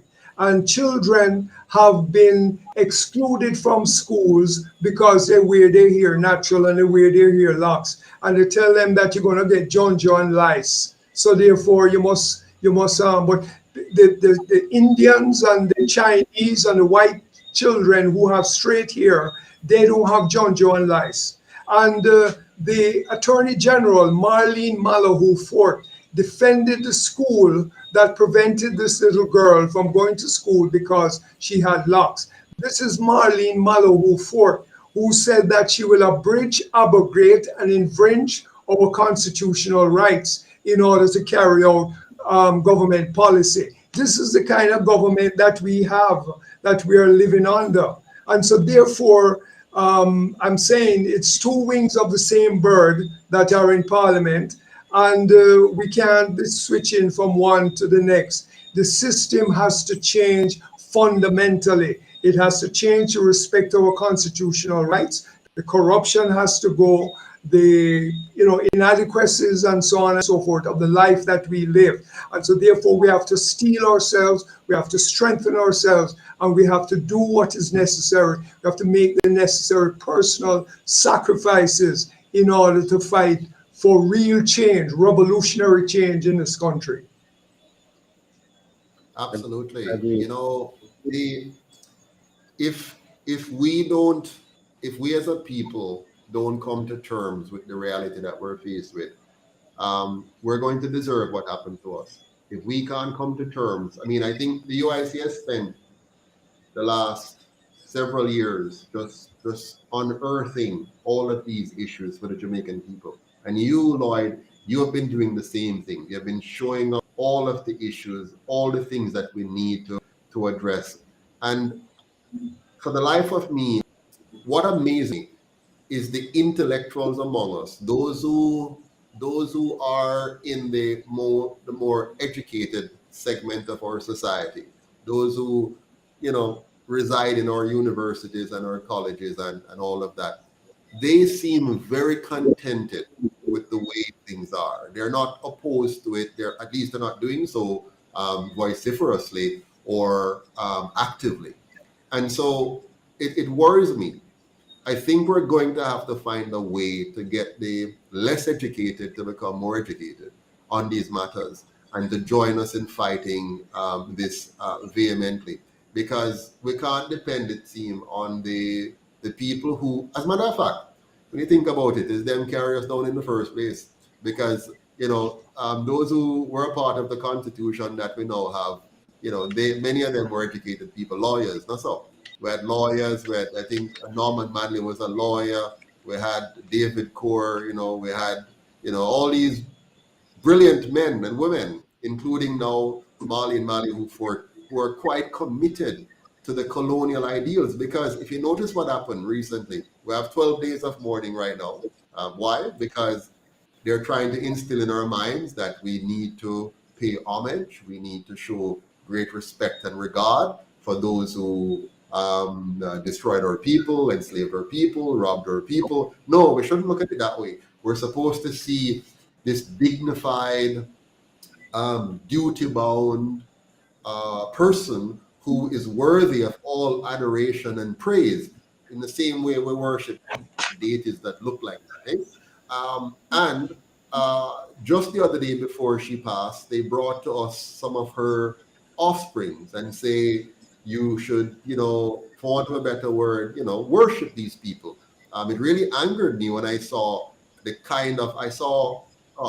you have people like Lisa Anna, who plays both sides of the boat, who on the one hand was beside herself to worship these adorable folks. And now today, when they see the wind blowing a little differently, they start to say a little something different to kind of placate the people. But we should see them by now for what they are. We've had 78 years of this. We should now be clear. But unfortunately, I'm not seeing that level of clarity yet. I mean, I know the UIC hasn't been able to reach right across the country properly. But even people who we have reached, I saw them when they were under the heavy burden of the recent medical emergency. They listened to the UIC. And as soon as that immediate threat seemed to pass, then they're right back on the bandwagon again, right back again, riding that horse as if the horse never nearly just killed them a while ago. So it's really worrying for me. It's really very unsettling to see some of our people lacking the mental fortitude to be able to see what has been done to them and to say, no, man, I have to be careful. But anyways, we've gone way past our time now. It's now one. But let me just say very quickly that revolutionary change is not easy, right? And you have a duty to educate, to organize, to mobilize. And you, the revolutionary, has to be willing to make personal sacrifices. So we always have to hold up the people, put them on a pedestal, and try and work with them, try to educate them. We must never get frustrated. And as I said before, there are indications that the people are ready to fight. It's just that we need a program and an organization to go there and fight with them. When we look at the television at night, we see... Lloyd, hold on. We need money. Yeah, well...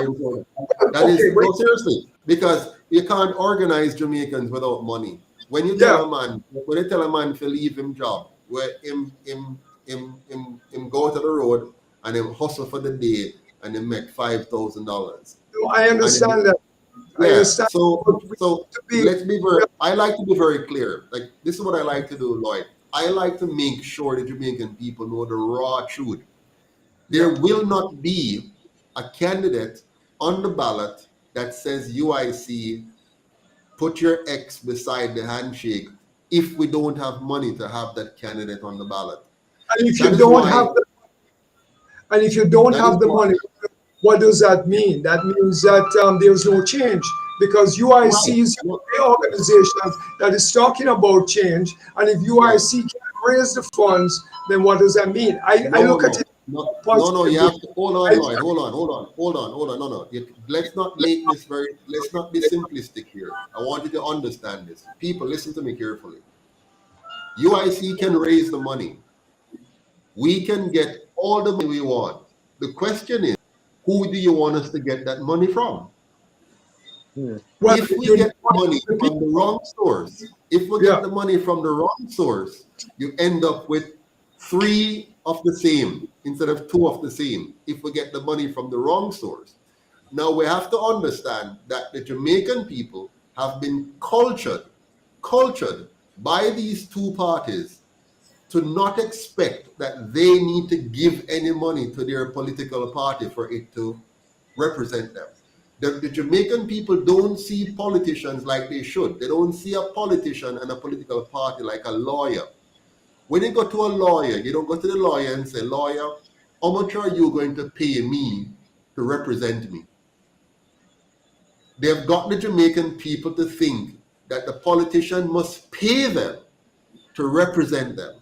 That has been etched into the minds, which is why the UIC gets 94% of its donations from Jamaicans overseas. You know why? Because those Jamaicans overseas are more aware that, hold on, we have to fund the party if the party is going to be able to represent us. Hold on, Lloyd. The two main political parties, they represent their funders. They trick the poor to say that they're representing the poor, but they're representing the PSOJ oligarchs that funds them. The same is true for the UIC and any other third party.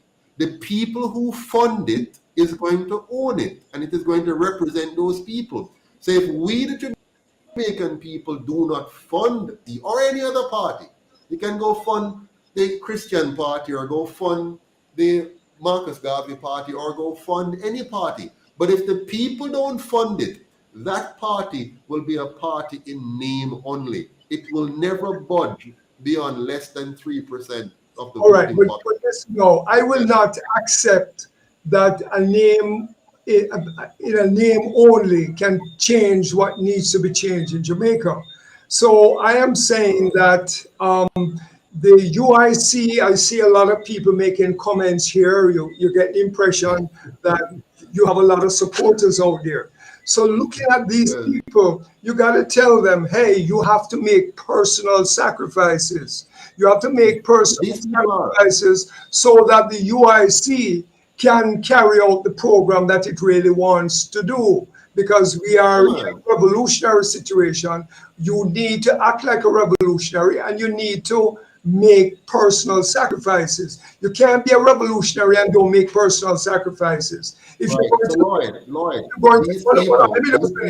you're going to live big and you live in big house and drive big car and all that kind of stuff, then you can't be a revolutionary, right? You have to be able to live simple, to take the bus and so on and so forth, so that you are not constrained in order to speak the truth. And you made a very good point earlier on, that all these organizations, such as even the one by Mr. Damian King, are funded by foreign organizations. So therefore, they can't speak the truth. They can't speak the truth. Trevor Monroe can't speak the truth. Jamaicans for Justice can't speak the truth. None of these organizations can speak the truth because they are dependent on funding from abroad. So we have to make that sacrifice. You understand? Just like Sam Sharp made the sacrifice and he went around on the invitation. I appreciate what you're saying. I appreciate what you're saying. Hold on. I appreciate saying that we have to make the sacrifice, but that's almost like church talk. I want us to be real with the people. What is the sacrifice? The sacrifice is join, volunteer, donate. That's the sacrifice. If we do not join hands together, if we do not volunteer our time, and if we do not donate our money, then we can't move forward. The UIC is very fortunate because we have right now, let me see, I don't want to make a mistake. I think this year we have received approximately, correct me if I'm wrong, Naima, the treasurer, I think we have gotten close to 500 individual donations this year alone. If my memory serves me right, close to 500, somewhere there. Maybe Douglas, you might know the number, but somewhere in the 500 with them individual donations. So far, we have received maybe, if I guess correctly, somewhere in the region of about $20,000 or so Canadian, roughly, I'm guessing. The last time I looked on one of the platform, it was around 18,000 from one platform. And then some local Jamaicans giving the Jamaican account. I don't see that regularly. The other one is on my phone, so I see it. Whatever comes in there. But I'm guessing roughly around 20,000. Those are Jamaicans who are making sacrifices. When a person gives $10, $5, $25, And they're the reason why we still exist to this day. Without them, we're finished. Now, just imagine if 1,000 Jamaicans would do what those few donors have done. If 1,000 Jamaicans across the world, wherever you are, give $25 US, that's 25,000 US. That means having candidates in several constituencies, because they now have refreshment, they now have t-shirts, they now have printed material, they can host a meeting in a community center.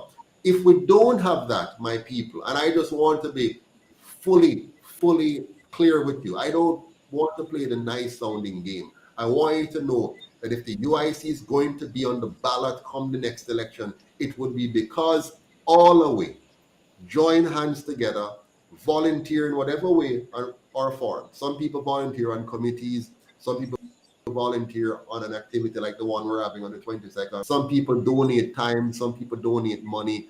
But if we don't do that, and if enough of us don't do that, because we're trying to overcome, $300 million spent in the last election, given to them by the PSOJ oligarchy. 300 million was given to these two parties in the last election. That doesn't count what was given to them before the election.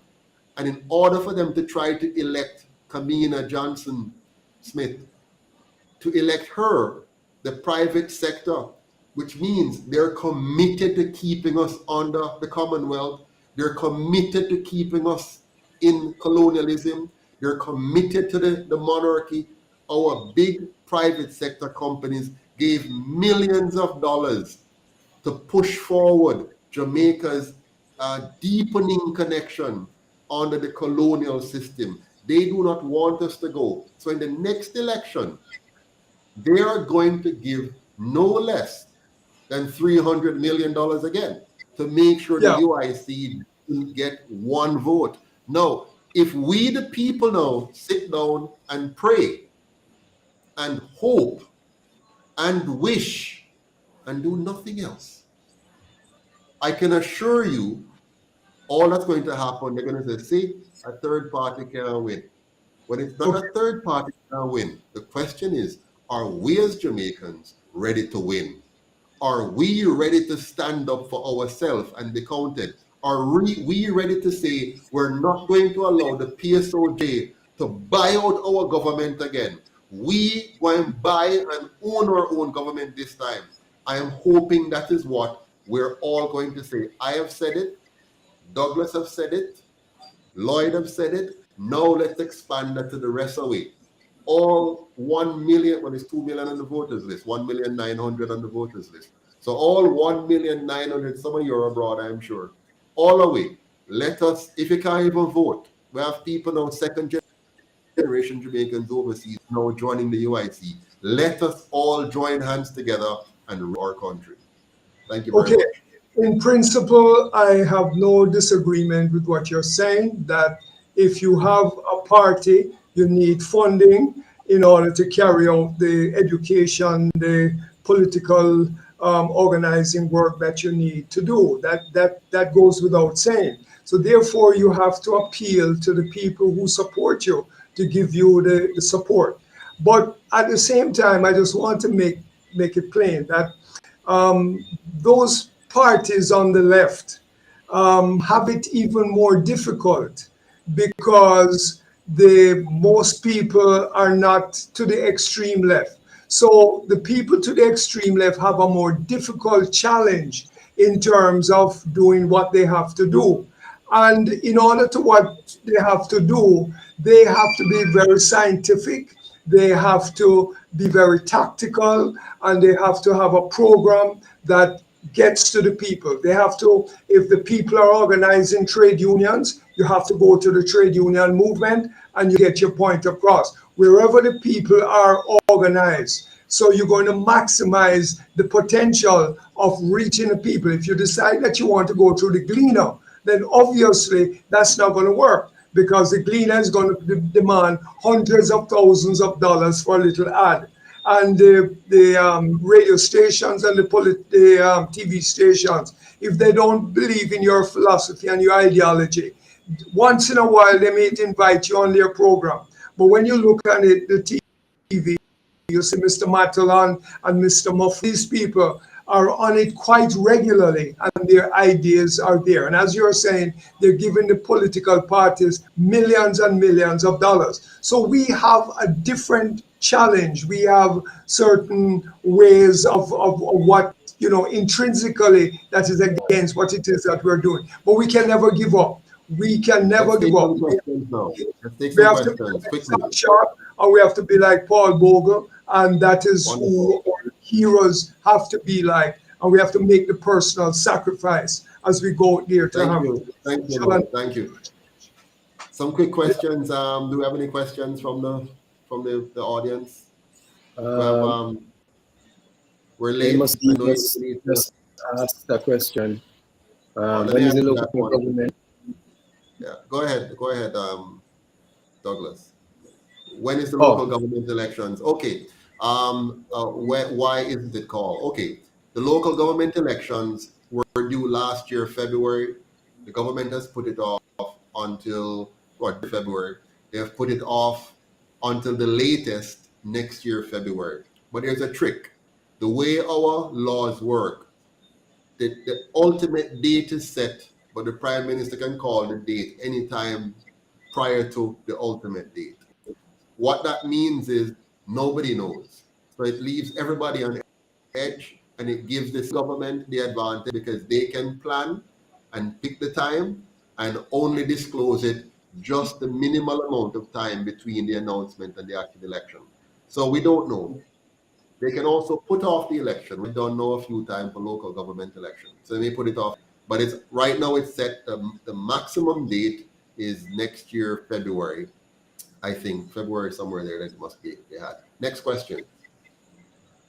Someone is asking representative for St. Mary. Okay, we have persons working in St. Mary right now. There wouldn't be a representative for St. Mary. You'd be a representative for areas within St. Mary, divisions and constituencies. If you know anybody who wants to run, please let us know. We're still recruiting candidates. Next question.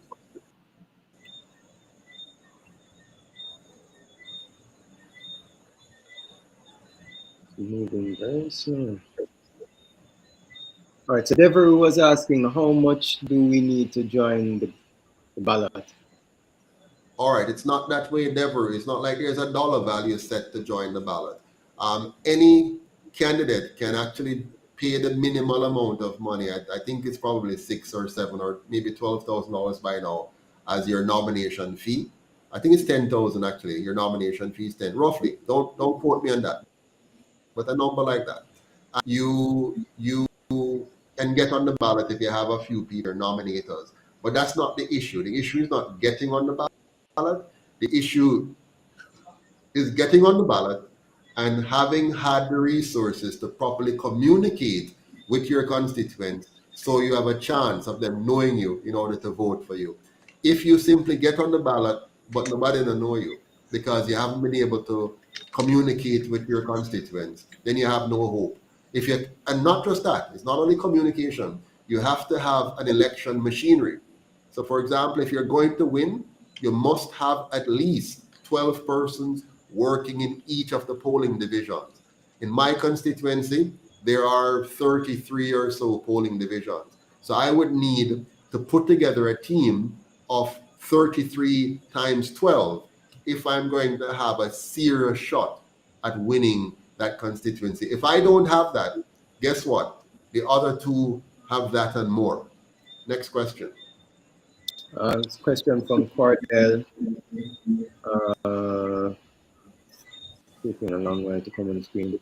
Did the debating commission rectify the issue with the UIC to participate in the debate? Yes, they rectified it. They said that we're not on the radar. We're not. They have the power to decide who sits on the debate, and if we want to sit on it, we need to go pay about $3 million or so to get a poll done. And if we get the poll done and we register, I think it's 15% or somewhere like that. If we register 15% in the poll that we pay for, then we're hopeless. So the other polls that are done, I wonder who paid for them. I wonder who paid for the polls you're seeing now. And by the way, I wonder if the sample size of the poll was selected objectively. I wonder who are those 1,000, how much is it, Lloyd? 1,400 so they normally have that they have polled, but 1,004, and that's a representational sample. Which, by the way, if you follow the representational sample last time around, we should have had about 48% non-voters, but the actual election had 63%. So you must take your polling with a grain of salt. I think it was somebody who said there are three things: lies, damn lies, and statistics. What's the next question? I'm not seeing any more questions coming up. All right. Well, I want to someone is thank you asking both. about rep for St. James. Yeah, man, same answer. Same answer. If we don't have reps by parish, but we have our reps by constituencies and divisions. So please, you have our number. Go on and just type in, and Naika can send you the name for your rep in the respective area. But we're looking for candidates. We need more candidates. All right, please and thanks. All right, Lloyd, thank you very much for your time. Have a good night, sir. I'm just going to close off now. Really appreciate the talk, and looking forward to seeing you and your team on the 22nd. I believe you're going to be a speaker as well, so we're looking forward to hearing what you have to say to the audience. Take care until then. All the best. Okay. Thank you. Mr. Harper, I'll let you go as well. I just want to finish up here with the individuals because there are some comments I want to read. I know it's late now and you have to go, but thanks very much for your time, and I appreciate it. All right. Thank you. And take care. All right. Good night, everyone.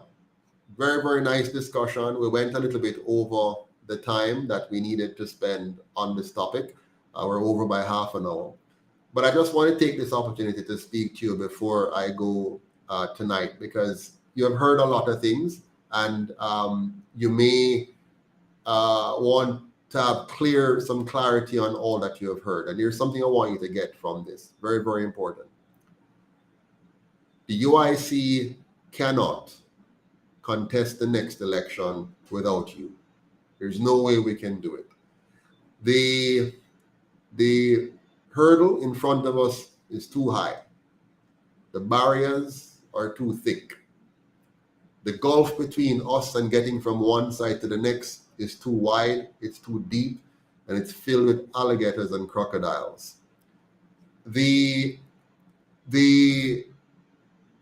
hope of the UIC winning even one seat in the next election is completely dependent on each and every one of us doing more than we're doing now.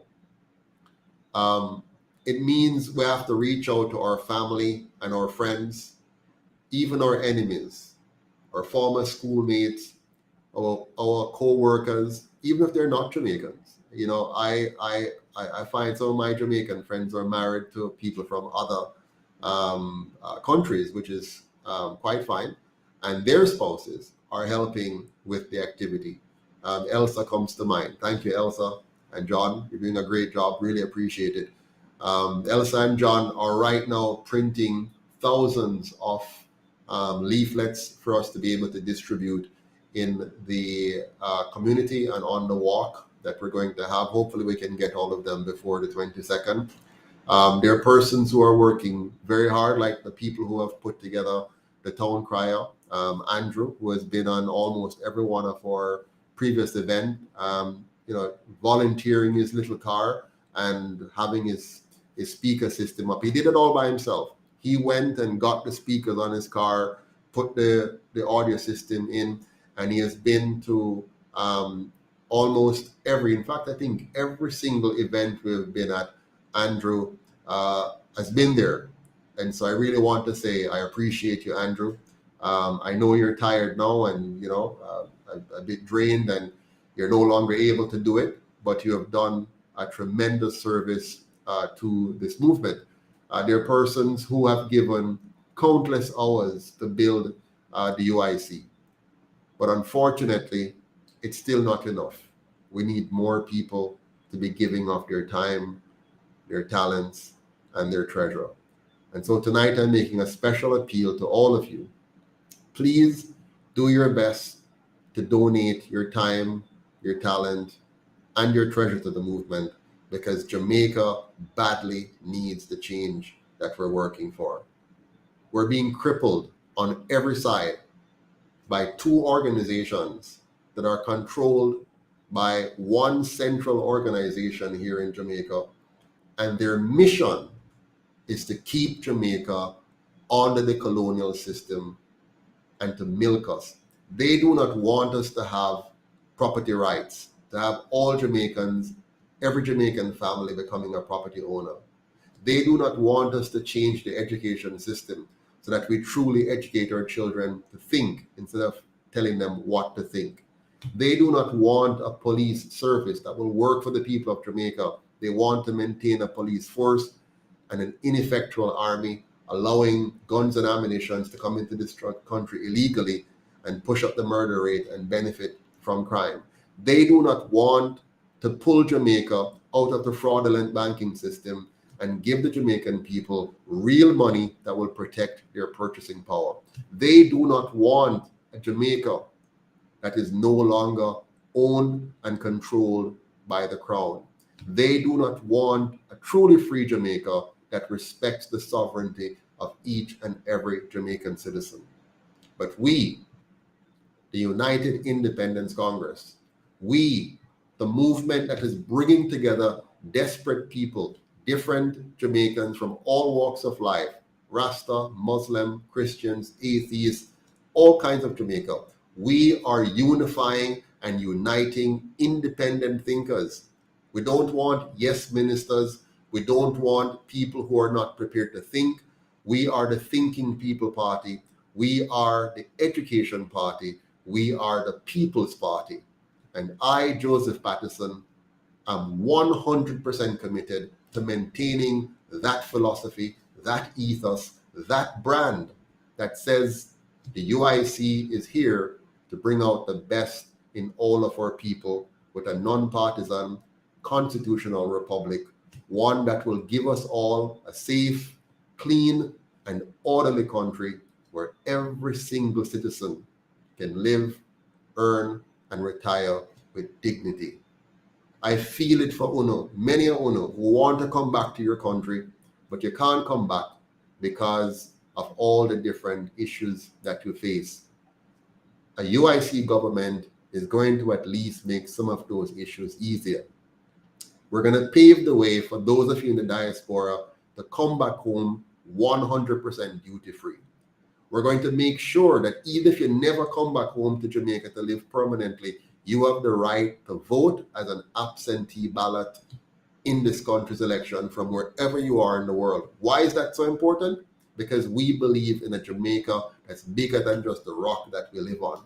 We believe in a Jamaica that includes each and every Jamaican across the globe, no matter where you are, no matter where you live, no matter where you have lived.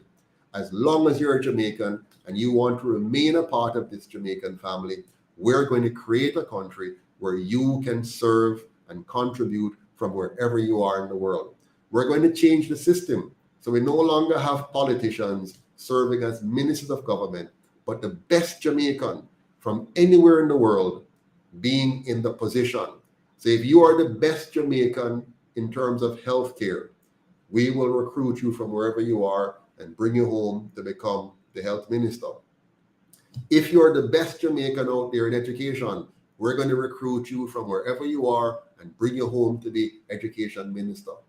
If you're the best Jamaican who understands how to run a solid public works department, one that will give us well-designed, well-built, and well-maintained roads, one that will make Jamaica a garden paradise from east to west and north to south with beautiful manicured sidewalks and flowers and organic productions, we're going to recruit you from wherever you are and bring you home to work. We want subject matter experts, not politicians who are playing games with our lives. We want subject matter experts to be running our ministries.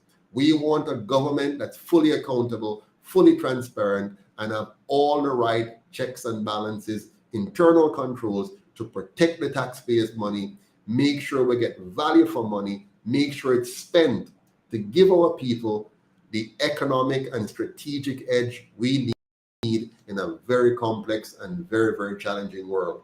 We're going to make sure every single child receives the education, nutrition, the healthcare, and the housing that they need to succeed. That means we have to invest not only in our children, but in our teachers, in our police officers, in our nurses, and most importantly, we must invest in our parents. If we don't have good parents, if we don't have good homes, we cannot have great families, and we cannot build a first-class nation. So together we can make it happen. And I implore all of you, please join, volunteer, and donate, and let's make Jamaica the greatest place on earth in which to live. Take care and have a good night.